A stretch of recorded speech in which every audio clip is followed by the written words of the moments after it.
afternoon, everybody. Happy Friday. I'm Stacy Scott, and I'm back again with Graham Wickham, President and CEO of Wickham Financial and Insurance Services, and it's time for our weekly wrap-up. Graham, it's been a big week. What's been going on in the market? Wow, it's been a huge week. And probably the news of the week, the news of the year, definitely addressing the whole issue of COVID and the shutdown is Pfizer's drug, the pill that came out, with an 89% effective rate against hospitalization.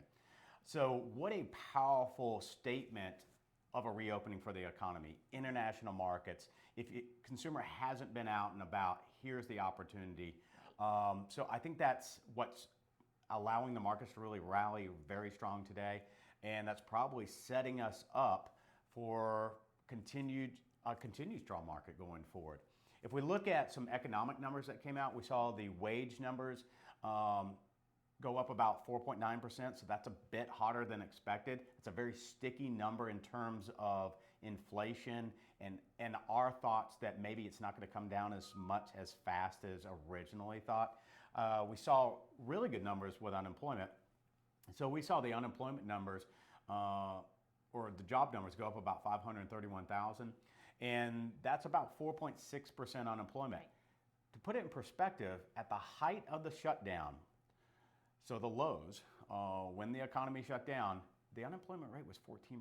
So this is a huge increase, right, in improvement, right, at 4.6%.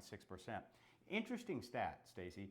You know, when we looked at the time period between August and October, and we had above average returns, when we have above average returns, which we did between August and October, then if we look at from November to April going into the next year, the odds are that those are going to be above average returns for the stock market.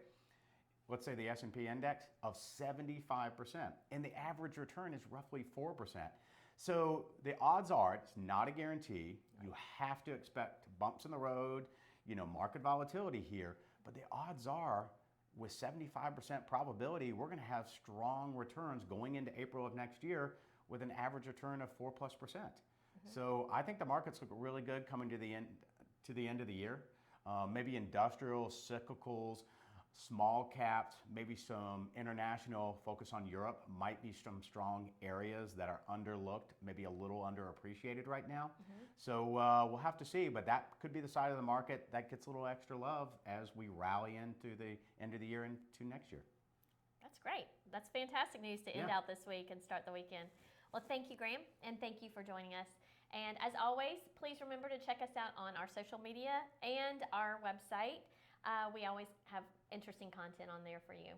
So have a great weekend. We'll see you next week. Take care. Have a great weekend.